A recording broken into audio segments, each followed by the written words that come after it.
Donc Exode le chapitre 2, à partir du verset 1er.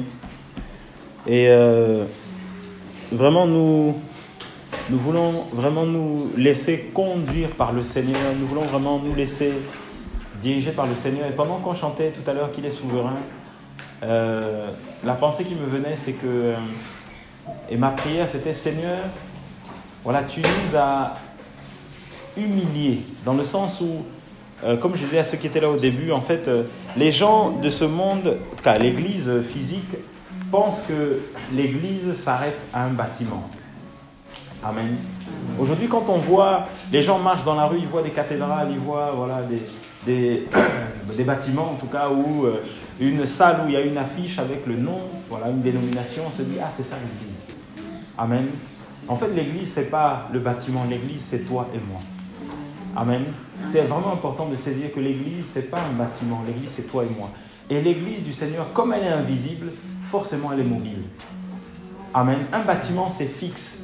Mais l'église de Jésus, c'est des personnes qui sont mobiles. Amen. L'église du Seigneur, c'est une église qui se déplace, une église en mouvement. Et si on ne saisit pas ça, en fait, on va malheureusement rentrer dans ce que le Seigneur n'attend pas, ce que le Seigneur ne cherche pas, et on va être à côté du plan du Seigneur. Et c'est pour ça, bien aimé, que le Seigneur permet que certains fassent leurs études ici, et puis se retrouvent après leurs études à trouver du travail ailleurs, à se marier, aller ailleurs, à partir d'un pays pour aller dans un autre. Et là où tu vas, en fait, tu vas avec Jésus. Parce que Jésus est en toi, tu l'emmènes partout où tu vas. Et l'église de Jésus, elle est mobile, bien aimée. C'est vraiment important de saisir ça. Jésus n'est pas venu pour que des gens restent enfermés quelque part, mais il est venu pour que toi et moi, nous ayons Jésus dans nos cœurs, et que ce Jésus-là, en même temps qu'il te parle, en même temps, pendant que nous sommes en train de prier là ce matin, dans le monde entier, il y a des gens dans les pays desquels il fait nuit, ils sont en train de prier. Il y a des gens dans les pays desquels il fait jour, ils sont en train de prier. En fait, le même Jésus, puisqu'il est omniscient, puisqu'il est mobile, il est partout, sur toute la terre, il est dans les cieux, et partout où il est, là où il y a des fils et des filles qui le prient, ben, il répond à la prière. Mais il n'est pas cantonné à un endroit. Et quand il était sur terre, physiquement, eh ben, il allait de village en village, de lieu en lieu. Et c'est le message qu'il a donné à ses disciples. C'est comme ça qu'il les a formés. Et au moment où ils ont voulu rester ensemble, eh ben, il a fallu qu'il y ait la mort, un sacrifice qui s'appelait Étienne, pour que l'Église puisse réellement reprendre sa vision missionnaire. Et c'est ce qui s'est passé, bien aimé, dans l'histoire de l'Église primitive. Et nous fonctionnons comme cette Église. Et depuis même Exode, on nous dit que Moïse va être envoyé en Égypte, et en Égypte, il va faire sortir le peuple d'Égypte. Donc il y a la mobilité. En fait, Pharaon voulait rendre l'Église du Seigneur statique, le peuple de Dieu statique, en les rendant esclaves. Et nous réalisons que lorsque nous sommes, bien aimés, fixés à un endroit, eh bien nous devenons aussi esclaves de cet endroit. Amen. Vraiment, c'est important de saisir. Dieu peut permettre, pour un temps, que nous soyons quelque part, mais comme c'est un Dieu de mouvement, tu verras, tu ne vas pas passer toute ta vie à Angers. Pour certains, je vous assure, vous ne passerez pas toute votre vie ici. Peut-être, si toi tu le vois comme ça, peut-être. Mais en tout cas, dans la volonté du Seigneur, ça se trouve dans quelques années, dans quelques mois, dans quelques jours, peut-être que tu vas partir. Peut-être que c'est une histoire de quelques années. Tu ne vas pas rester tout ton temps à Brazzaville, là-bas, ou d'où tu viens. Peut-être que le Seigneur t'attend quelque part. Maman, Dieu t'attend quelque part. Tu ne vas pas rester dans le même travail au moment où tu es. Peut-être que c'est un temps, et ensuite le Seigneur t'enlève, bien aimé. Dieu, c'est un Dieu qui a formé une église qui est en mouvement. Et c'est ce que beaucoup ne saisissent pas, bien aimé. Et c'est pour ça que, quand nous lisons les Écritures, on voit que Pharaon a voulu rendre le peuple de Dieu statique, les rendre esclaves. Et le Seigneur a dit, mon peuple est en train de souffrir, parce qu'ils étaient en train de se multiplier. Ils étaient en train de s'accroître et ils devenaient puissants en Égypte, nous dit Exode, chapitre 1er, chapitre 2. Et comme ils devenaient puissants, ils étaient en train de s'accroître, en fait, il n'y avait plus de place pour eux en Égypte. Et Pharaon va dire, mais ils deviennent tellement puissants qu'ils vont, que s'il y a une guerre, ils pourront effectivement être au-dessus de nous. et s'en aller ensuite nous asservir. Voilà tout ça. Alors que ce sont les étrangers. Mais comme c'était un peuple béni, eh bien, le plan de Pharaon n'a pas marché. Pendant un temps, ils ont été esclaves. Et un moment, le Seigneur a envoyé Moïse. Déjà, il dit, j'ai entendu, je suis descendu. Dieu lui-même est descendu. Il a vu comment son peuple souffrait. Il est descendu de lui-même. Et en fait, il n'a fait qu'utiliser Moïse comme un instrument. Mais sinon, le Seigneur était déjà descendu. Et c'est ce qu'il a dit à Moïse. J'ai entendu le cri. Je suis descendu. Amen.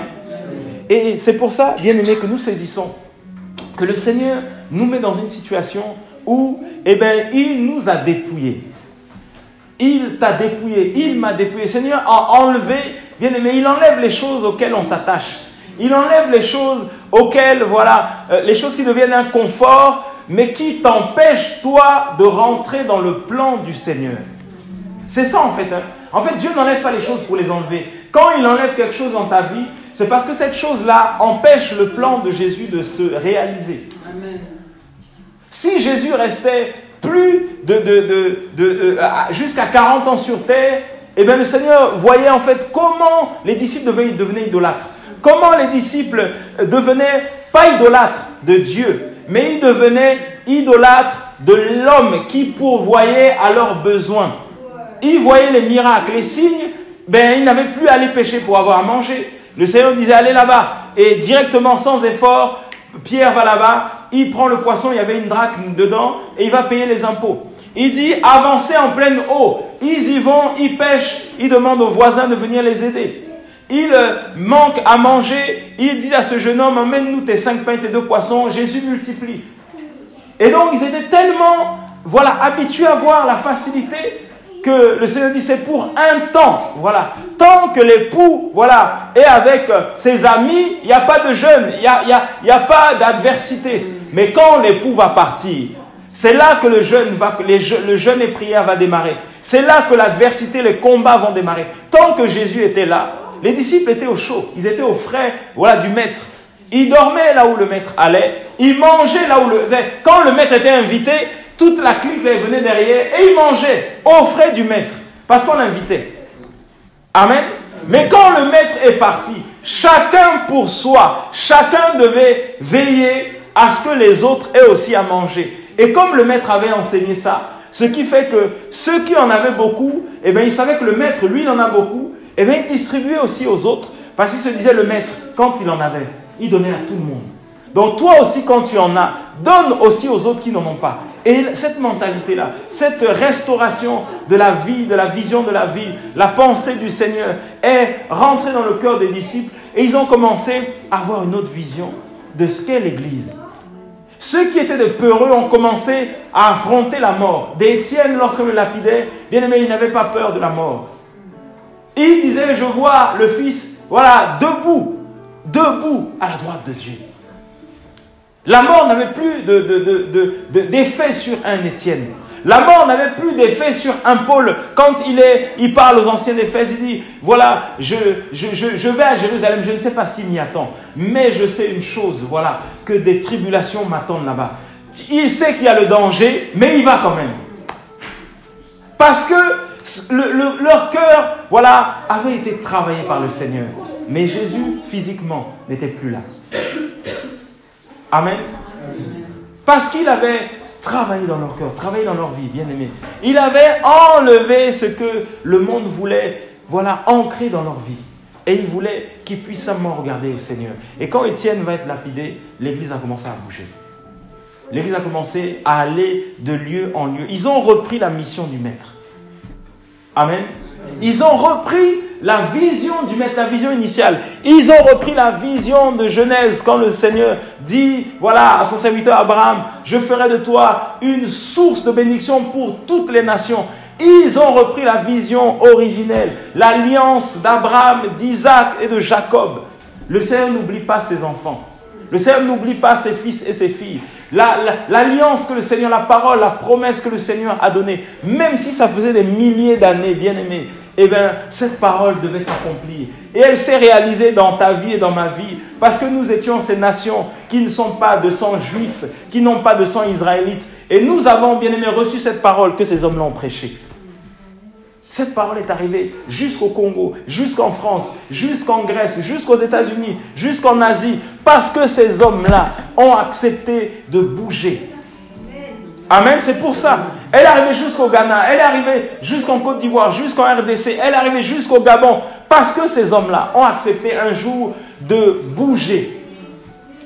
Ils ont accepté un jour de laisser leur famille. Certains, comme Paul, avaient décidé de même pas se marier. Parce qu'ils se disaient, avec l'appel que j'ai sur ma vie, une femme ne pourra pas me supporter. Une femme, moi-même déjà, je ne pourrais pas la supporter. Et elle ne pourra pas me supporter. Donc, Seigneur, tu m'as fait don, voilà, pour l'Église. Et le don que tu m'as donné, c'est que je ne peux pas accepter qu'une femme soit avec moi. Et je n'accepterai pas. Et aucune femme n'acceptera pas. Quand les femmes entendaient Paul parler, celles qui avaient des vues sur lui se disaient, ah, la manière dont il parle, lui là, jamais je n'accepterai d'être avec lui. Et lui aussi, quand il voyait le comportement des sœurs, il dit, c'est pas possible.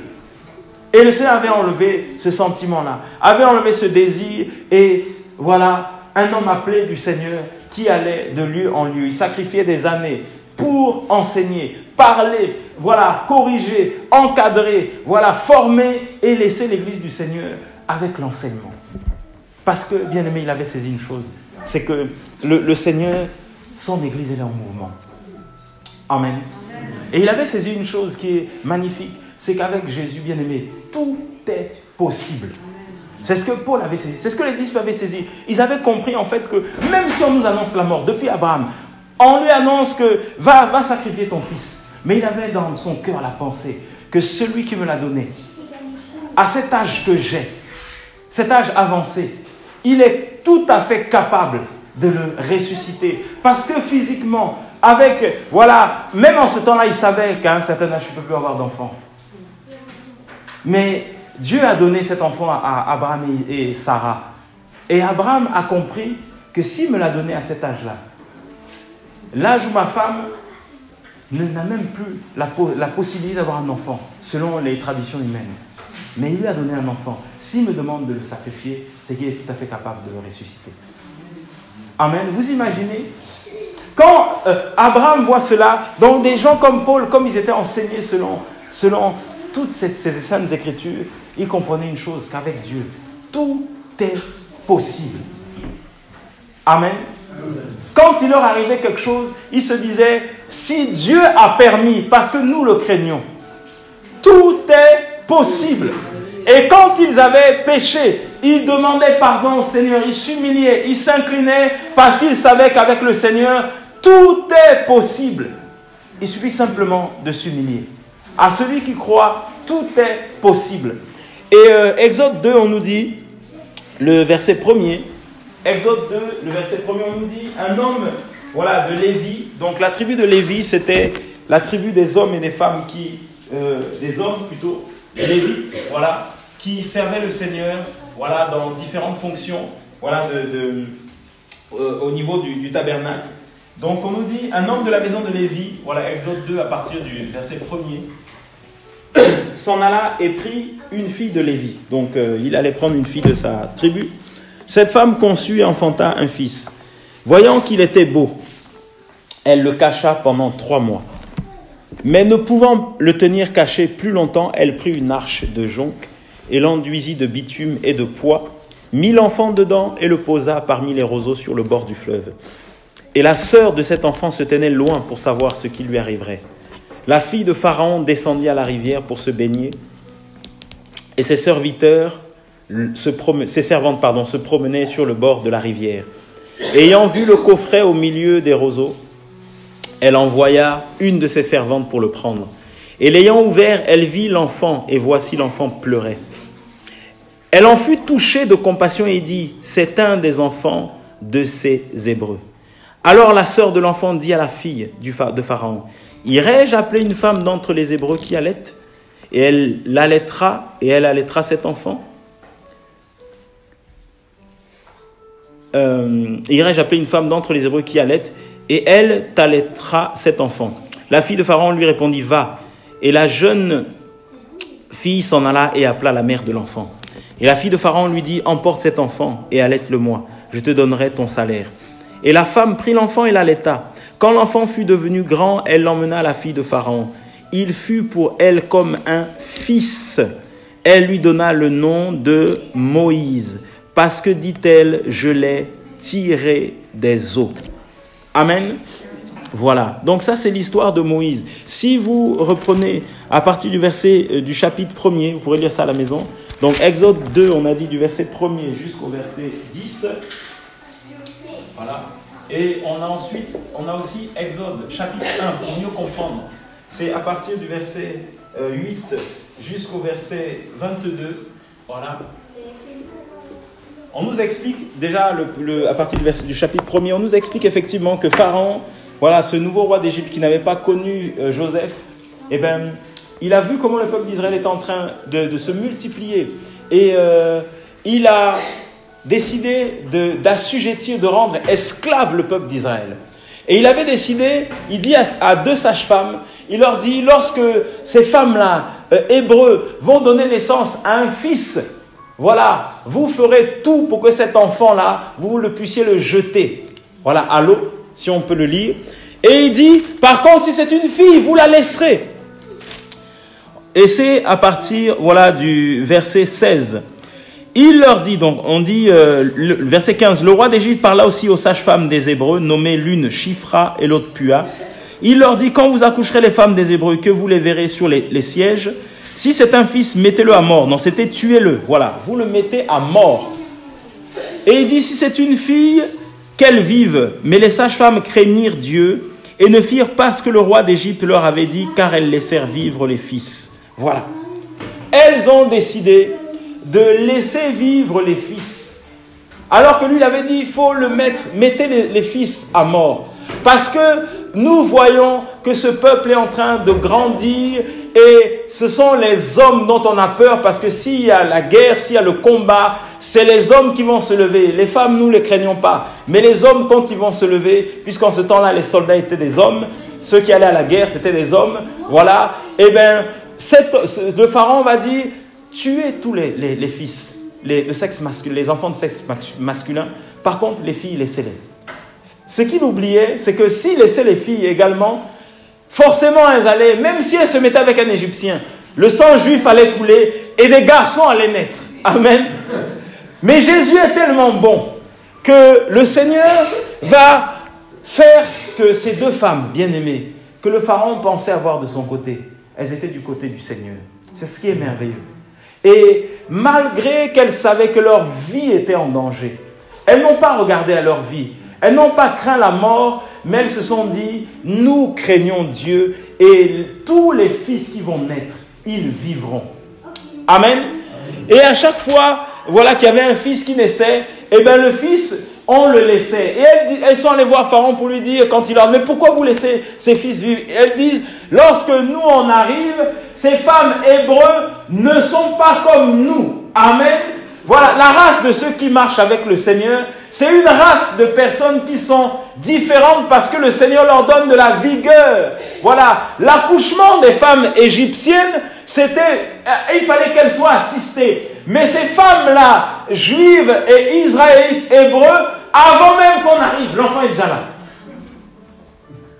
Elles sont plus violentes. Vous voyez comment le Seigneur fait les choses? Donc le Seigneur, même par la nature physiologique de la femme hébreu, eh bien le Seigneur donnait la force pour que l'enfant arrive avant. Parce que Dieu n'est pas en retard, bien-aimé. Jésus est à l'heure, à son heure. Il n'est pas en retard, bien-aimé. Comme il savait que elles avaient reçu un ordre, voilà, il savait que Pharaon voulait qu'on puisse mettre à mort les fils, et bien les fils arrivaient avant même qu'elles soient là.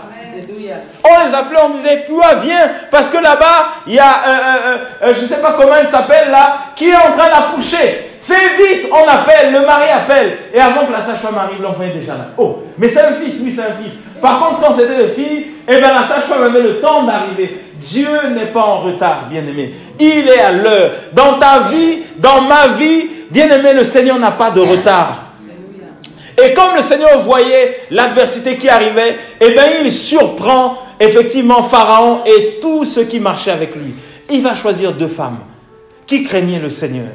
Et ces femmes-là que le Pharaon avait postées, Ils pensaient qu'elle le servait, mais elle servait Jésus. Et je saisissais une chose quand je lisais cela. Je saisissais tout ce passage-là. Une chose, c'est que dans tout ce que tu vis, dans tout ce que nous vivons, bien-aimés, dans tout ce que nous faisons, Dieu a posté des gardes. Il y a des hommes et des femmes que Dieu a placés à des endroits, bien-aimés, qui sont en ta faveur. Quand le diable veut détruire ta vie, quand il veut t'empêcher d'avancer quelque part, Dieu a déjà positionné des gens qui sont là, bien-aimés, même si ces gens ne veulent pas, mais ils vont le faire au nom de Jésus, parce qu'ils vont être poussés par le Seigneur. Amen. Les portes se fermaient avant qu'on arrive ici. La semaine dernière, on disait, on n'a pas d'endroit. On va là où Dieu nous conduit. Et on savait pas. Mais comme le Seigneur savait, lui, là où il nous emmenait, on n'a eu que des réponses négatives par rapport à la salle. Et puis, il y a on se disait, bon, c'est terminé. Bon, dimanche peut-être au parc. Et puis, il y a 2 semaines, je lui dis, non, on va quand même envoyer un dernier mail, on va relancer quand même. Et on relance, la dame dit, je n'avais pas vu votre dossier, je vais traiter ça. Dieu avait déjà touché cette personne bien-aimée. C'est comme ça que Dieu travaille. Et cette personne, dès lundi, dit, c'est bon, je vous envoie tous les papiers, envoyez-moi ce qu'il faut. Et de mercredi à jeudi, la personne était injoignable. J'appelle, ça ne décroche pas. Répondez, je dis, mais finalement, est-ce qu'elle nous a dit la vérité ou le diable commence à mettre des mauvaises pensées pour dire, et j'appelle Nicolas, je dis, mais bon, ne donnez aucune annonce, même malgré qu'on ait un contrat, ne donnez pas d'annonce parce qu'on sait jamais. Mais Dieu avait déjà tout préparé, bien aimé. Je rappelle la dame jeudi matin, elle dit, vous savez, j'étais en formation et je suis à 80%. Non, comme je suis à mi-temps, mercredi je ne travaille pas, j'étais en formation. Je dis, ah d'accord. En fait, c'est pas... Dieu est bon, bien aimé. Le diable voulait mettre un peu voilà, de perte de turbulence, mais le Seigneur savait que le dossier entre de bonnes mains. Jésus travaille comme ça, bien aimé. C'est que tu peux frapper à différentes portes, mais il y a une porte, il y a un endroit qui t'attend. Et c'est pour ça que, bien aimé, ce matin, la pensée, c'est tout est possible. Voilà. Avec Jésus, tout est possible. Ces femmes-là que Pharaon avait posées, bien aimées, elles ne savaient pas au début que c'était leur mission. En fait, elles se disaient, nous sommes de simples sages-femmes. Mais leur vraie mission, c'était sauver le Moïse qui arrivait. Parce que Moïse arrivait, bien aimé. À cause de Moïse, on ne pouvait toucher à aucun fils des Hébreux. C'était impossible, bien-aimé. À cause de toi, le Seigneur, bien-aimé, est capable, bien-aimé, d'arrêter ce que tu n'espères même pas. Une personne nous dit il y a quelques années, cet homme témoignait, il dit, vous savez, j'étais au Centrafrique. Mon fils, il y avait eu l'examen du bac et mon fils avait pensé qu'il avait mal travaillé pendant son examen. Et quand il fait son examen, voilà, il se dit, bon, je pense que j'ai mal travaillé. L'année en question, ils ont annulé l'examen du bac dans ce pays parce qu'ils ont estimé, bien aimé, qu'il y avait eu de la tricherie. Nouvel examen, son fils a repassé, il a eu son examen. Jésus, bien aimé, Jésus est puissant. Ça, c'est Jésus. Un autre frère se baladait, il ratait son bac. Et le Seigneur, il a à cœur de prendre le diplôme de quelqu'un. Il dit, donne-moi, je vais photocopier s'il te plaît, je ne vais pas falsifier. Il met juste un papier blanc là où il y avait le nom de cette personne, il met son nom. Il dit, et il prêchait une fois, il dit, regardez frère, un jeune homme qui venait d'accepter le Seigneur, il dit, regardez, l'année prochaine, le prochain examen. Nous on rigolait, on dit, mais frère, arrête de te moquer des gens, ça c'est du cinéma. Il dit, frère, j'ai la foi que je vais avoir mon examen. Et il bossait en même temps, il travaillait. La même année, il a eu son examen. La photocopie qu'il présentait là, nous on pensait que c'est la rigolade. Mais il y avait la foi dans son cœur. Il y avait la prière. Il y avait aussi le travail chez lui dans les coulisses. La même année, il a eu son examen. Bien aimé, avec Jésus, tout est possible. À celui qui craint Dieu, à celui qui marche avec Jésus. Et ces femmes pensaient en fait que c'était de simples sages-femmes. C'était des sages-femmes missionnées pour garder Moïse. Simplement, c'était leur mission. Le Seigneur voyait comment son peuple était en train de grandir, comment son peuple s'était multiplié. Le Seigneur voyait l'alliance qu'il avait faite avec Abraham, Isaac, Jacob. Il avait dit à Abraham, je ferai de toi une source de bénédiction. Il avait prévenu Abraham en disant, ton peuple sera assujetti pendant quelques temps, pendant quelques années, pendant quelques siècles, il sera assujetti là-bas. Et le Seigneur avait dit à Abraham, mais il reviendra dans ce pays-ci. Donc Abraham avait déjà eu la vision à l'avance, bien aimé. Donc le Seigneur ne faisait qu'accomplir sa vision. Et il y avait un monsieur qui s'appelait Pharaon, qui venait faire obstruction à la vision de Yahweh. Mais comme Yahweh est grand, il dit, Pharaon, allez, bouge. Pharaon, tu dégages. Parce que mon fils doit passer, bien-aimé. Et ceux qui ont voulu aussi arrêter Jésus, c'est pareil. Ils pensaient qu'ils allaient arrêter Jésus en le mettant à la croix, bien-aimé. Et ce qui fait que certains aujourd'hui pensent qu'il est encore à la croix. Mais c'est fini, Jésus n'est plus là, bien-aimé. Jésus, on l'a crucifié, mais la Bible nous dit qu'il est mort, qu'il est ressuscité. Les gens attendaient devant le tombeau de Jésus. Les gardes étaient postés, mais ils sont revenus, bien-aimés, un jour. La pierre a été roulée parce que Jésus n'était plus dans le tombeau. L'ange est venu, il a roulé la pierre. Et, bien-aimés, quand, voilà, Marie arrive, elle rentre, les disciples arrivent, ils rentrent, ils disent, mais il n'y a plus rien. Ils voient juste les linceuls, ils disent, mais qui lui a enlevé ça? Mais qui a volé son corps? Qui l'a pris? Et il y a un ange habillé en blanc, il dit, mais il pensait que c'est le jardinier, il dit, mais non, celui que vous cherchez là, il n'est plus ici. Mais voilà, il est ressuscité. Jésus est vivant, bien-aimé. La mort pensait arrêter Jésus. Les pharisiens pensaient arrêter Jésus. Personne n'arrêtera le plan de Dieu, bien-aimé. Il n'y a personne qui ne peut arrêter Jésus. Si Jésus a décidé dans ta vie d'agir, mon frère, ma soeur, il n'y a rien. Si le Père là-haut a décidé d'agir dans ta vie, personne ne peut l'arrêter. Avec lui, bien-aimé, tout est possible. Il n'y a rien. Et c'est pour ça que ces femmes étaient postées. Et elles vont réussir à sauver un Moïse qui passe. Et d'autres guerriers qui étaient là. Parce qu'il n'y avait pas que Moïse, il y avait d'autres guerriers. Et quand on nous dit ici, voilà, cet homme de Lévi va aller vers sa femme, ils vont avoir un fils. Ce qui est terrible, c'est qu'ils ne vont même pas donner le nom à ce fils. C'est une autre personne qui va donner ce nom à un fils. La femme voit son mari. Elle dit, voilà, ben écoute, la Bible nous dit, il était tellement beau. Tu regardes ton fils, dis, on va le tuer maintenant. Non, chérie, je vais faire quelque chose là.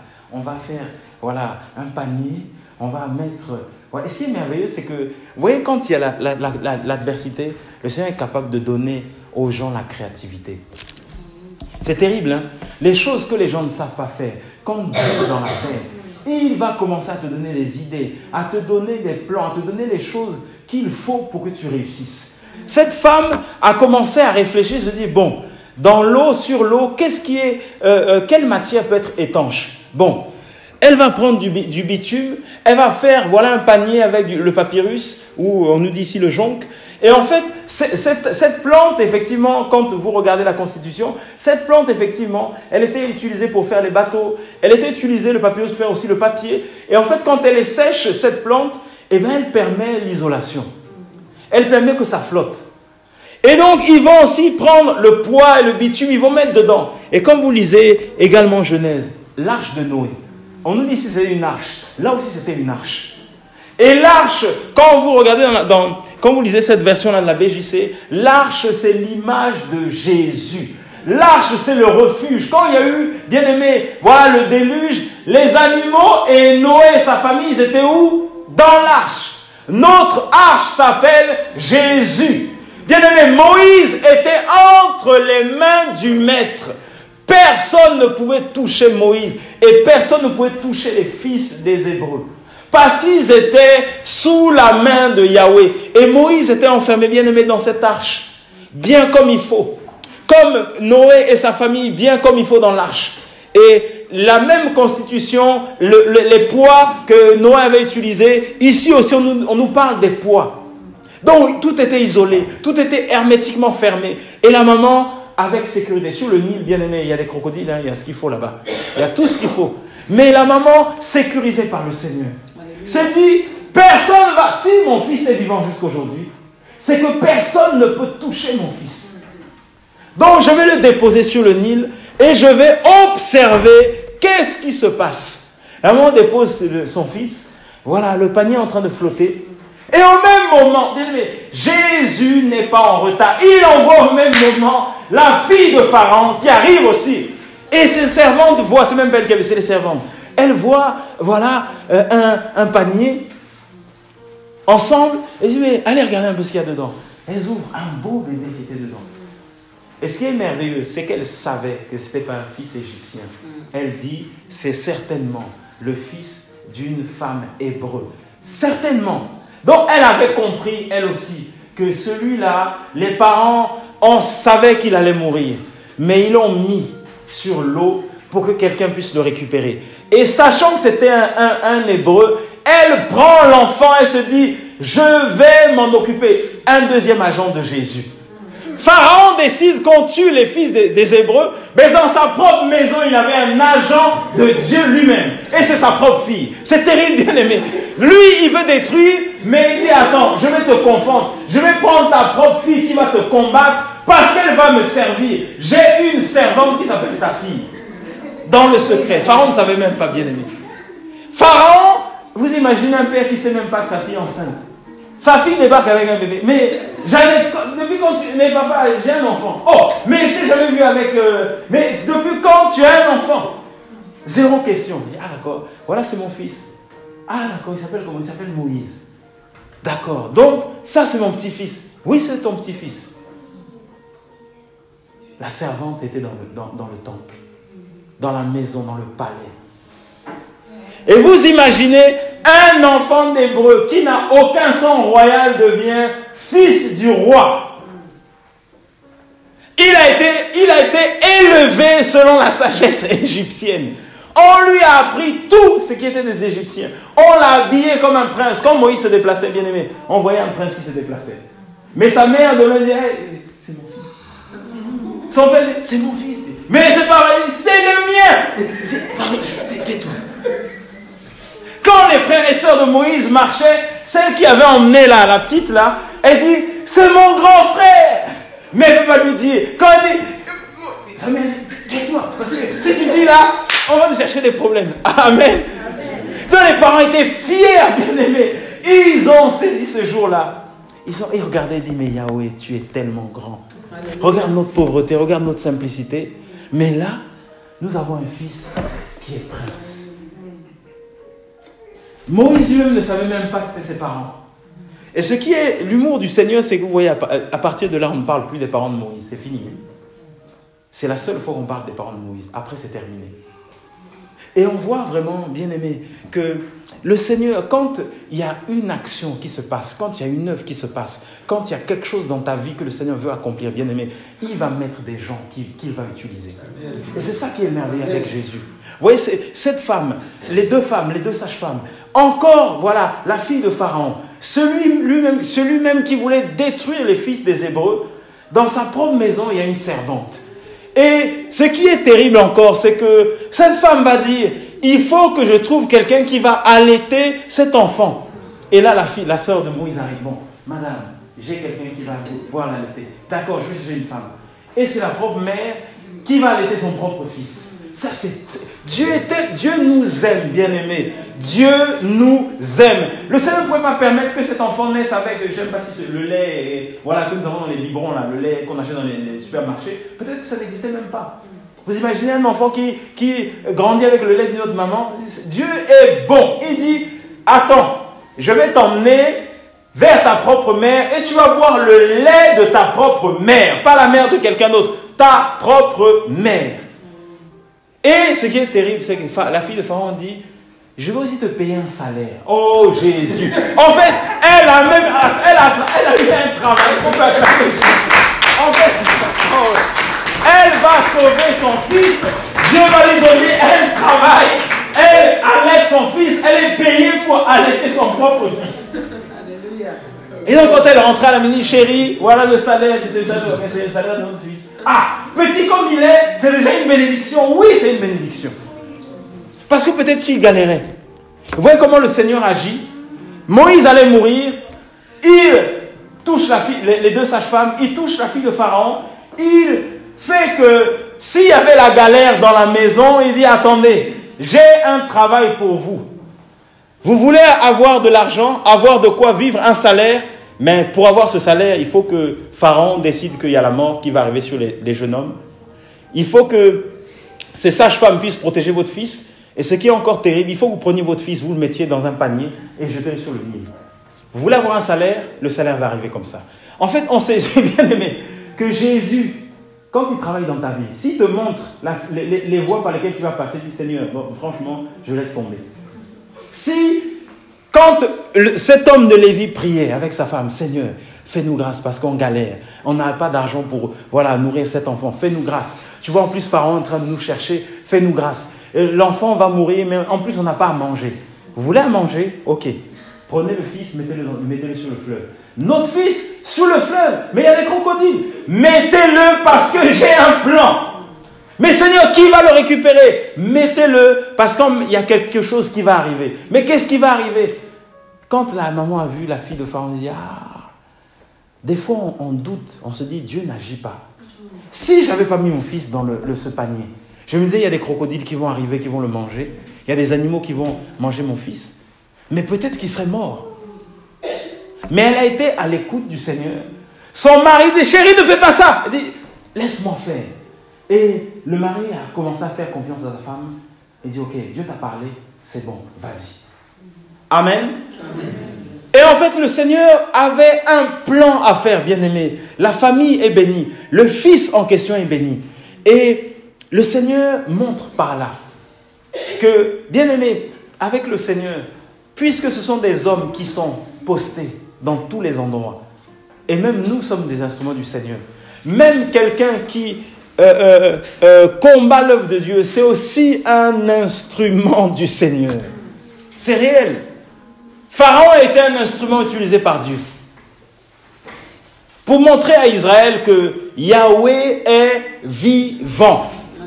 Pour montrer à Israël que Jésus est vivant.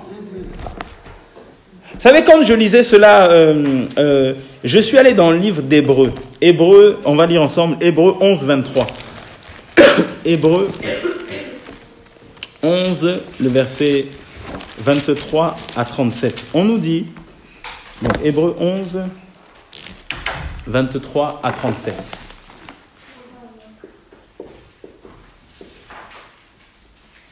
Hébreux 11, donc 23 à 27. Donc, on nous parle aussi de Moïse. On nous dit, par la foi, Moïse, à sa naissance, fut caché pendant 3 mois par son père et sa mère. Vous imaginez? Ils ont gardé l'enfant pendant 3 mois. Et quand nous lisons cela, aujourd'hui, les gens du monde, quand une femme a un premier enfant, elle le garde 2 mois et demi, 3 mois, avant de recommencer le travail. Dieu est bon, hein? Vous voyez comment le Seigneur fait les choses? En fait, à partir de 3 mois, l'enfant, on sait qu'il a une certaine stature où il peut être confié dans des crèches, à d'autres personnes, parce qu'il a une certaine stature. Et jusqu'aujourd'hui, ça continue. Une personne qui a un congé maternité après avoir accouché, effectivement, 2 mois et demi, 3 mois, elle reprend le travail. Et ici, le Seigneur voit que les 3 mois sont arrivés. L'enfant a une certaine stature, il a pris quand même assez de lait maternel, une position pour être un peu plus indépendant. Et donc, l'enfant, pendant 3 mois, les parents l'ont caché. Et Dieu a permis que personne puisse toucher à cet enfant. Et on nous dit, c'est par la foi. Ça veut dire que les parents de Moïse avaient la foi que pendant ces 3 mois, Seigneur, tu sais comment un enfant est fragile avant 3 mois et que cet enfant a besoin de ses parents, surtout de sa mère. Seigneur, tu ne permettras pas que quelqu'un puisse découvrir que nous avons un bébé. Ça veut dire, bien-aimé, que quand l'enfant pleurait, personne n'entendait les cris de cet enfant parce qu'il était caché.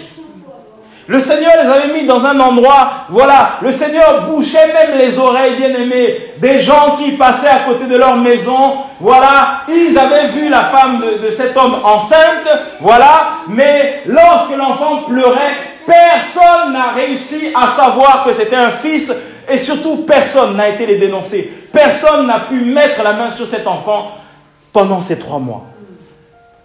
Mais ils l'ont fait par la foi. Ils ont pris le risque. Amen. Amen. Nous avons besoin, bien-aimés, des fois de prendre le risque. De se dire, Seigneur, nous déposons tout ça à tes pieds. Nous laissons tout ça. Parce que nous savons que derrière cette souffrance, Seigneur, il y a quelque chose qui est meilleur. Amen. La difficulté aujourd'hui, quand nous disons tout est possible avec le Seigneur, c'est qu'on ne voit pas ce qui est devant. C'est ça, hein, avec les yeux physiques, on ne voit pas. Donc, le doute arrive, la confusion arrive, la pression aussi du monde arrive, voilà, tout ça, tout ce que tu entends, tout ce que tu vois, ça te met aussi du stress, de la pression, tu te dis, mais réellement, Dieu est avec moi. Réellement, si j'abandonne cela, réellement, je verrai la main du Seigneur. Et eux, ils se sont dit, nous allons prendre le risque parce que Yahweh est puissant. En fait, ils réalisaient réellement que le Dieu avec qui ils marchent, il permettra que les Égyptiens soient aveuglés. Il permettra que les Égyptiens ne voient pas, n'entendent pas, ni les voisins. Parce que même parmi les voisins, il y avait aussi des gens qui dénonçaient. Là-bas, il y a un fils. Mais Dieu n'a pas permis. Ils ont pris le risque de leur vie pour sauver le fils. Les parents prennent soin, voilà, font tout pour que leur enfant soit sauvé. Et c'est ce qui se passe aujourd'hui en tant que parent. Tu fais tout pour que ton enfant puisse manger. Avant que toi tu manges, qu'il puisse manger. Que ton enfant soit vêtu avant que toi tu sois vêtu. Tu fais tout pour que lui il ait, et tu te prives même pour que lui il ait quelque chose. Ils ont pris un risque. Mais par la foi. Et on nous dit, pendant 3 mois par son père et sa mère, parce qu'ils virent que l'enfant était beau. Mais c'est normal. Des parents qui voient leur enfant, même si tout le monde dit qu'il est moche, ils disent, ah non, le nôtre là, franchement, il est beau. Les gens arrivent, il est mignon ton fils. Hein. Il n'y a pas de mots, mais ils disent, il n'y a rien. Mais les parents disent, le nôtre là, il est tellement beau. Et quand ils voyaient leur enfant, ils disent, non, Pharaon, jamais tu ne vas toucher à notre fils. Le Dieu que nous prions, jamais. Et il fléchait les genoux. Yahweh, tu ne permettras pas. Tu ne permettras pas. Quand ils regardaient l'enfant, ça les poussait à prier. Ça les poussait à chercher Dieu. Ça les poussait à se dire, il n'y a aucune personne qui ne mettra la main sur les cheveux de notre fils. Personne. Et nous savons que Dieu va nous préserver. Et ils ne craignirent pas l'ordre du roi. Ils se sont dit, le roi peut dire ce qu'il veut. Nous là, celui-là, il ne passera pas. Amen. Par la foi, Moïse, devenu grand, refusa d'être nommé fils de la fille de Pharaon. Vous imaginez? Choisissant plutôt d'être affligé avec le peuple de Dieu. Donc même Moïse, quand il a grandi, comme il y avait le sang hébreu dans ses veines, malgré qu'il est habillé comme un prince, malgré qu'il avait la sagesse des Égyptiens, mais par la foi, Moïse, quand il regardait les Égyptiens, il regardait le peuple hébreu, il y avait forcément, il se disait non, je ne sais pas, il y a quelque chose qui me dit je ne suis pas de ce peuple-là. Même si je mange là-bas, je vis là-bas, je suis à l'école comme eux, mais ceux-là qui sont esclaves, ça m'attire. C'est pas possible, je ne comprends pas, bien aimé. En fait, c'était, Dieu avait posé la main sur lui, le sang qui coulait dans les veines de Moïse, c'était le sang hébreu, et en fait, il ne se reconnaissait pas dans le peuple qui était là. C'est par la foi. On nous dit que il refusa d'être nommé fils de la fille de Pharaon, choisissant plutôt d'être affligé avec le peuple de Dieu que de jouir pour un peu de temps des délices du péché. Voilà. Il s'est dit, je sens qu'il y a un appel par rapport à ce peuple-là. Et je ne peux pas rester avec Pharaon. Je ne peux pas. Moïse était aussi un instrument. Parce qu'il connaissait Pharaon. En fait, il est allé à Madian, il est sorti de l'Égypte. Quand il retourne vers Pharaon, il connaissait Pharaon. Il connaissait la maison de Pharaon. Il connaissait les us, ses coutumes, les traditions. Il savait comment ces gens-là étaient. Il savait que là, quand je vais parler, même s'il dit oui, en fait, il a dit non. Et c'est pour ça, bien aimé, que le Seigneur, avant d'envoyer Moïse dans Exode 3, va rencontrer Moïse, va se manifester par des signes avec Moïse. Parce que le Seigneur savait que ce n'est que par des signes que Pharaon va accepter. Et c'est pour ça que Moïse dit, mais Seigneur, quand ils me diront quel est le nom de celui qui t'a envoyé, le nom de ce Dieu, il fallait que Moïse connaisse son Dieu. Moïse avait peut-être le sang hébreu, mais il ne connaissait rien de Yahweh. Il ne connaissait rien. Mais en fait, comme c'était un agent du Seigneur, un instrument du Seigneur, eh bien, ils ne supportaient pas ce qui se passait en Égypte. Ils préféraient être au milieu, voilà, de ceux qui étaient esclaves que d'être dans les richesses de Pharaon. Et c'est ça ce qui est merveilleux avec Jésus. Comme tout est possible avec lui, bien-aimé.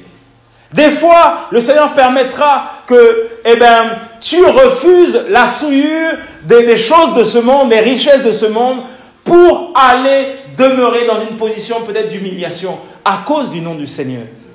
Il y a des gens qui ont refusé des emplois qui ne glorifiaient pas le Seigneur parce qu'ils savaient que si je rentre dans cette profession, ça va être des combats et à un moment je vais devoir capituler.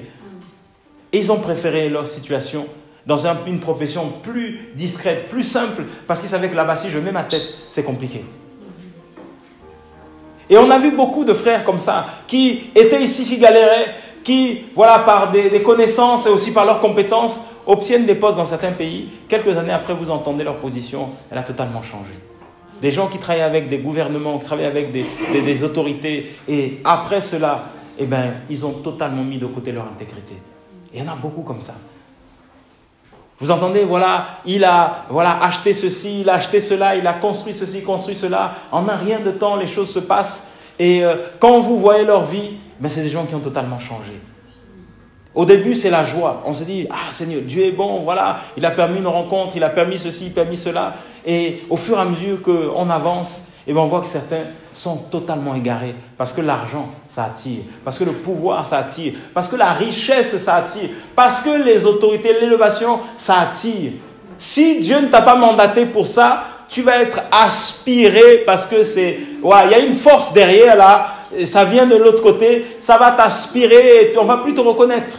Toi qui étais fidèle à ta femme, tu vas être polygame avec je ne sais pas combien de copines. Ça va changer. Amen. Amen. Moïse savait que là-bas, chez Pharaon, c'était compliqué. Il regardait comment le peuple hébreu vivait. Des gens qui craignaient Dieu. Et il regardait l'éducation qu'il avait eue. Les arts magiques, on lui enseignait. La sorcellerie, on lui enseignait. Voilà, la polygamie, on lui enseignait. Toutes ces choses-là, il avait tout ça d'enseigner. Mais quand il regardait le peuple hébreu, il voyait des hommes avec une seule femme. Il voyait des hommes simples. Il voyait des hommes, malgré qu'ils étaient esclaves, ils ne murmuraient pas, ils faisaient leur travail. Et même s'ils murmuraient, c'était dans le secret et ils criaient à Dieu. Pas se rebeller contre Pharaon, mais ils criaient à Dieu. Quand Moïse a vu ça, et il a vu sa condition, on nous dit ici qu'il a choisi d'être parmi ce peuple malheureux que d'être dans les richesses de Pharaon, dans les souillures du péché. Voilà ce qu'il a choisi. Parce qu'il savait que celui qui élève, il y en a un qui élève. L'élévation que Dieu apporte, ce n'est pas une élévation qui est éphémère.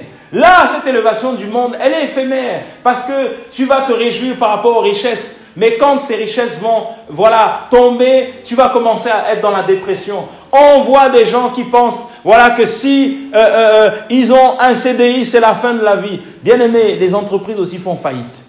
Je t'annonce ça ce matin. Voilà. Si tu ne le savais pas, il y a aussi des entreprises qui font faillite. On a vécu ça il y a quelques années avec un jeune qui venait simplement à l'assemblée pour le travail. Oui, priez pour moi, priez pour moi, priez pour moi. Il était ingénieur, il a obtenu son travail dans une société informatique. Et plus jamais on le voyait. Quelques mois après ou quelques années après, je le croise devant un magasin. Le client dit, mais ça va, tu vas bien, ta famille va bien. J'ai dit, mais ton boulot. Ah non, mais l'entreprise a fermé. Maintenant, je suis en CDD. J'ai dit, ok. Je dis au fond de moi, Jésus, il t'enseigne qu'une entreprise qui t'a pris en CDI, ça peut aussi fermer. Amen. Donc ne t'accroche pas à ça. Parce que si tu t'accroches à ça, tu cherches Jésus que pour des intérêts, une entreprise peut fermer. Mais ce qui est merveilleux avec Jésus, comme il a ses agents, tu vas faire un examen, tu vas faire un concours, tu vas postuler à une offre. Comme le Seigneur a dit que c'est toi qui vas t'asseoir à cette place, bien aimé, il y a même des gens qui font des erreurs parce que le Seigneur a décidé que c'est ta place. C'est des êtres humains qui sont là, que Dieu a, sur qui le Seigneur a sa main.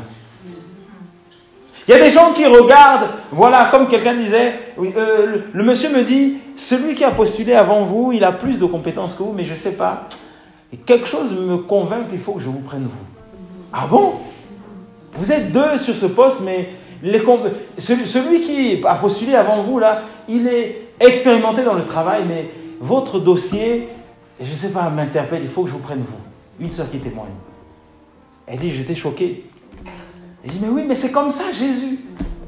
C'est pas parce que monsieur a, je ne sais pas combien de lignes, là, tout ça, et toi, ils ont une seule ligne. Ah, Seigneur, avec cette expérience 2017, 6 mois. Et monsieur, 2015, 2016, 2017, 2018. Et on regarde, mais bon là, ah non, c'est là. Mais monsieur, je comprends pourquoi vous ne m'avez pas pris. Ben écoutez, je ne vais pas vous expliquer. Monsieur, c'est vous. Et là, tu es choqué.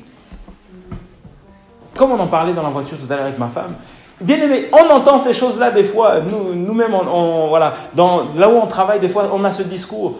Bon, tu vois ce dossier-là, tu prends cette femme-là parce que son dossier, il est bien, il y a ça, ça, ça. Et le même dossier arrive, une autre personne pareille, tu dis non, là, ça passe pas.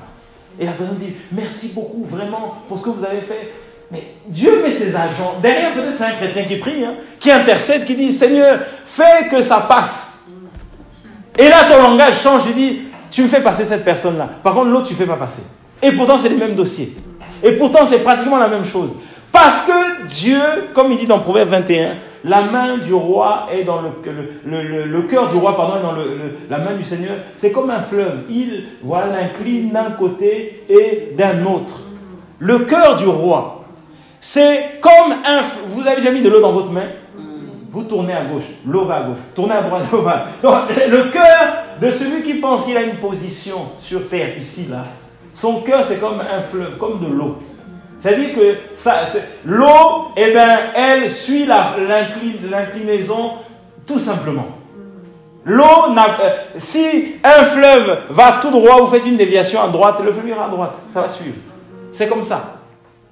Et c'est pour ça qu'il dit, toutes les personnes qui pensent qu'elles ont une position sur terre, sachez-le, elles dépendent de moi. Je les ai dans ma main. Si j'ai dit que tu vas passer, celui qui a dit que tu ne passeras pas, t'inquiète pas, lui va sauter, moi je vais te faire passer. Israël voit la mer rouge, ils disent, Moïse, mais comment on passe? Je lui dis, attendez, vous n'avez rien vu encore, vous êtes vraiment des petits, attendez. Moïse, laissez mon fils tranquille. Moïse tend seulement le bâton. Quand ils ont vu la mer rouge, c'est ah, mais comment? Il y a certains qui se disent, on ne passe pas, parce que là, c'est effrayant. Moïse a dit, vous vouliez voir la main de Dieu? Ça, c'est la main. Vous voyez comment on est incrédule? Tu pries le Seigneur, quand ça dit, Seigneur, c'est trop fort, je ne veux pas. Mais tu priais, vas-y. Amen. Amen. Jésus est trop fort, bien-aimé. Jésus guérit ce jeune homme qui était aveugle. Les pharisiens disent, non, il ment. Il dit, il m'a appelé ses parents. Les parents disent, non, on ne sait pas. Ce qu'on sait, c'est qu'il était aveugle depuis sa naissance. Mais le reste, à qui l'a guéri, on ne sait pas. Les pharisiens disent, mais comment il t'a guéri? Il dit, moi, je n'en sais rien. Je ne sais même pas d'où il vient. Toute chose que je sais, c'est que j'étais aveugle. Maintenant, je vois. Laissez-moi tranquille, parce qu'avant, je ne voyais pas. Les gens sont incrédules, bien aimés. Le pauvre monsieur qui ne voyait pas, il mendiait. Jésus lui ouvre les yeux et les gens sont en train de douter sur le fait qu'il voit. Ça, c'est l'être humain. Tu pries Jésus, tu l'invoques, tu le cries. Quand Dieu trouve une porte, tu dis, Seigneur, c'est trop fort, vraiment, je n'ai pas envie. Seigneur, pourquoi tu as fait ça? Seigneur, non, voilà, je n'ai pas envie de déménager. Mais tu as demandé du travail, il t'envoie quelque part. Vas-y! Oh non, mais Seigneur, voilà. Et tu commences à raisonner. C'est toi qui as prié. C'est toi qui l'as invoqué. C'est toi qui lui as demandé. Mais tu commences à douter. Seigneur, je veux me marier. Quand Dieu envoie un homme, Seigneur, il est trop grand, il est trop petit, il est trop... Mais tu veux quoi? C'est rien. Seigneur, je veux une femme. Et quand cette femme arrive, tu commences à réfléchir, raisonner. Ah non, mais ce n'était pas le style que je voulais. C'était pas... Mais finalement, qu'est-ce que tu veux? Avec Jésus, tout est possible. Amen. Et c'est pour ça, il y a des gens qui disent, des fois, oui, c'est la saison où on recrute, voilà, on a baissé les conditions, il y a des saisons comme ça. Vous entendez dire, ah d'accord, donc je vais aller postuler parce que là, c'est la saison où on recrute des gens. Et pour toi, le Seigneur fait des saisons. Amen. Vous avez jamais entendu ça? Non, mais cette année, voilà, on va un peu assouplir les règles pour le bac. Tu te dis, mais c'est le désordre. Mais c'est comme ça parce que tu as prié. Ah non, mais dans telle discipline, il n'y a plus de concours. Mais parce qu'il y a quelqu'un qui a prié, bien aimé. Des fois, on voit ça, on se dit, mais Seigneur, il n'y a rien. Mais parce qu'il y a des gens qui prient. Oh non, mais on a changé telle loi. Mais parce qu'il y a des gens qui cherchent Dieu. Et en leur faveur, le Seigneur fait des choses. C'est comme ça. Oh non, mais telle entreprise, on licencie les gens. Dieu voit aussi que derrière, il y a des gens qui galèrent aussi. Et c'est pour ça qu'il permet qu'il y ait aussi des licenciements. Telle entreprise va fermer. Bien aimé, c'est parce que Dieu voit aussi dans le secret ce qui se passe. Nous, on voit juste les images, on nous dit, ça va fermer, ça va fermer. On dit, ah, les pauvres, ah, voilà, ils vont se retrouver au chômage. Mais est-ce que vous savez ce qu'il y a dans le secret là-bas? La délivrance du Seigneur, elle a plusieurs moyens, plusieurs manières. Amen. Et on nous dit ici, au verset, au verset 26, « Et ayant estimé que l'opprobre de Christ était un plus grand trésor que les richesses de l'Égypte, parce qu'il avait égard à la rémunération. Par la foi, il quitta l'Égypte, sans craindre la fureur du roi, car il demeura ferme comme voyant celui qui est invisible. » Vous voyez, on nous dit ici, pour ceux qui ont, voilà, dans cette version, on dit « Ayant estimé que l'opprobre de Christ était un plus grand trésor que les richesses de l'Égypte. » On nous dit ici, déjà ici, pour ceux qui ne pensaient pas que Yahweh, c'est Christ, on nous parle ici que Moïse avait pensé que l'opprobre de Christ, voilà, était, voilà, un plus grand trésor. Donc, Jésus-Christ, c'est le même Dieu qui est dans l'ancienne alliance. Le Yahweh, l'éternel, en cette version, c'est Christ. Donc, c'est la même personne. C'est ce qu'on nous dit. Donc, Christ était même au temps de Moïse. Pour ceux qui disent, non, mais Jésus n'est pas Dieu. Christ n'est pas Dieu. C'est pas le même. Voilà, le Père et Christ, voilà, c'est deux. Le Christ, ici, là, c'est écrit noir sur blanc. Que Moïse, voilà, voyait Christ. Que la honte, voilà, l'opprobre, voilà, l'humiliation qu'il allait vivre pour Christ, c'était plus grand, plus important que les richesses qu'il y avait en Égypte, bien aimé. Donc, Jésus est Dieu. Christ a commencé depuis l'ancienne alliance. C'est le même Dieu jusqu'à maintenant. C'est le même. Il n'y a pas deux dieux différents. Il n'y en a pas trois, il n'y en a qu'un seul qui s'appelle Jésus. C'est le même Dieu. Et quand je disais ça, je comprenais, voilà que, c'est important de connaître vraiment le Seigneur. C'est important, bien aimé, de marcher vraiment avec le Seigneur. Parce qu'on nous dit ici qu'il a regardé à celui qui est invisible. Quand tu marches, Colossiens 3 nous enseigne, bien aimé, que nous sommes cachés en Christ et nous regardons aux choses qui sont en haut et non aux choses de la terre, bien aimé. Nous sommes attachés au Seigneur qu'on ne voit pas. Mais ce qui est merveilleux, c'est que celui qu'on ne voit pas, c'est celui-là qui agit dans ta vie. Les gens ne voient pas le Seigneur de leurs yeux physiques, ceux qui ne croient pas en lui. Mais ceux qui marchent avec lui voient le Seigneur travailler, voient le Seigneur œuvrer.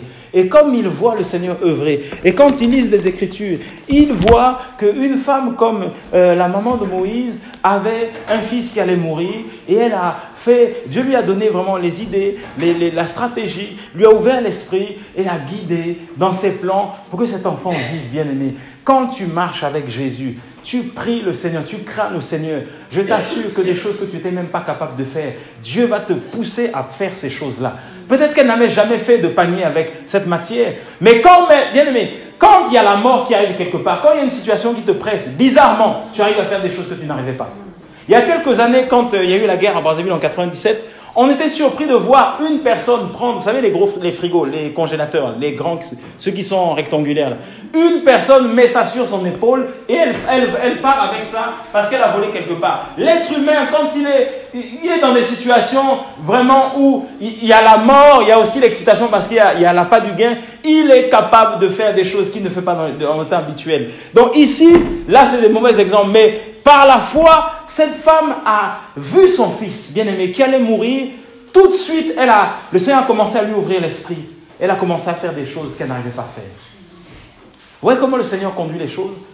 Tu es dans une situation où tu vas passer un examen, tu vas te retrouver dans une situation professionnellement, ou voilà, dans une œuvre où tu te dis tout est bloqué. Si le Seigneur t'a conduit, il va emmener des hommes, il va emmener pouvoir financièrement, il va ouvrir les portes et ça va se réaliser au nom de Jésus.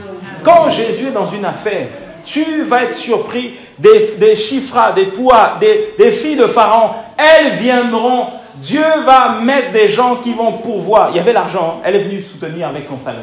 Elle dit, je vais payer la dame qui va allaiter cet enfant. Les offrandes arrivaient, le soutien arrivait, parce que Dieu était dans l'affaire. Et c'est pour ça, bien aimé, que lorsque nous acceptons, des fois, nous acceptons de nous soumettre au Seigneur, nous acceptons de laisser tout au pied du Seigneur, c'est parce que nous savons que si nous le faisons, Dieu va pourvoir. La principale des choses, c'est d'être obéissant au Seigneur. Si j'obéis au Seigneur, je crains Dieu, je nous assure que les portes de Dieu lui-même travaillent. C'est même plus toi qui travailles. Les parents de Moïse ne travaillaient pas. Ces deux femmes ont travaillé pour eux. La fille de Pharaon a travaillé pour eux. Ils n'ont même pas, vous imaginez, ils n'ont même pas élevé leur enfant. Ils n'ont même pas payé les études de leur enfant. Il y avait un envoyé spécial qui paye les études à chaque fois. Et ils ont juste récolté le fruit. Parce que le Seigneur est puissant. Ça, c'est Jésus. Ça, c'est Jésus. Et c'est pour ça que nous nous accrochons à lui, bien-aimés. Parce que nous savons que ce Dieu-là, c'est un Dieu de saison. Il dit, il a fait toutes choses belles en son temps. Il y a un temps que Dieu a préparé. Et c'est pour ça qu'il dit dans Éphésiens, rachetez le temps. Le temps est tellement court, bien-aimés. Il y a tellement de choses qui se passent ici sur terre. Le temps est court, ça passe tellement vite.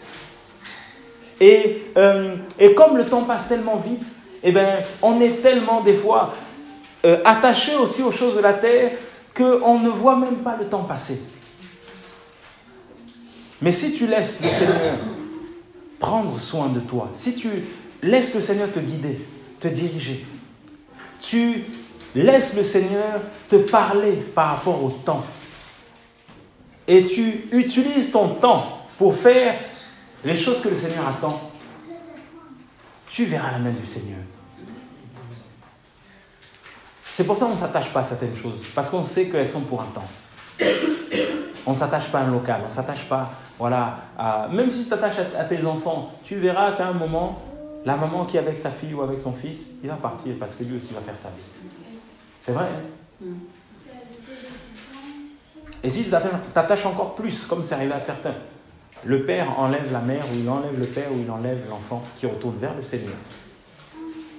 Parce qu'il montre que l'être humain ne doit regarder qu'au Seigneur, premièrement. Parce que si tu t'attaches trop à ces choses-là, comme le Seigneur va enlever, la séparation sera tellement dure qu'on voit des gens derrière qui décident de mettre fin aussi à leur vie. On voit des gens qui se retrouvent dans la rue, qui ont perdu la tête, parce que l'émotion est forte, parce que le lien est fort, parce que la pression, la force qui est derrière est tellement puissante que si nous ne regardons pas aux choses d'en haut, nous ne regardons pas au Seigneur, comme cette famille-là, qui n'a pas regardé à l'enfant, mais ils ont regardé au Seigneur. Ils n'ont pas regardé à Pharaon, qui était puissant. Vous imaginez Pharaon, les rois d'Égypte, l'Égypte était le pays où il y avait en ce temps-là les plus grandes armées, où il y avait les plus grands bâtiments. Oui, si tu peux regarder les endroits comme on est dans un endroit où il y a aussi du passage, s'il te plaît. Merci. Donc, c'était une nation puissante, bien aimée. Des pyramides que nous voyons jusqu'aujourd'hui. C'était une nation terrible, l'Égypte. Mais et Pharaon était un homme qui était respecté, craint. Mais les parents de Moïse ont dit, même si nous voyons ces armées, nous voyons cet homme, oui, on a peut-être jamais vu Pharaon, juste entendre parler de lui, ça faisait trembler. Mais nous, on sait qu'au-dessus de Pharaon, il y a le Seigneur. Amen. Donc on ne craint pas Pharaon. Amen. Amen. Et il marchait en paix. Et ce qui conduit un fils ou une fille de Dieu à savoir que Dieu est dans ce qu'il fait, c'est que Dieu te donne la paix. Quand tu es dans la volonté du Seigneur, quand tu fais les choses selon le Seigneur, Dieu te donne la paix. Vous savez, quelqu'un qui marche avec le Seigneur n'est pas obligé d'aller mentir pour obtenir quelque chose. Parce que n'est pas obligé d'aller faire de faux papiers pour obtenir quelque chose. N'est pas obligé d'aider, je vais aider le Seigneur, bon je vais un peu faire ça, comme ça on va m'ouvrir une porte.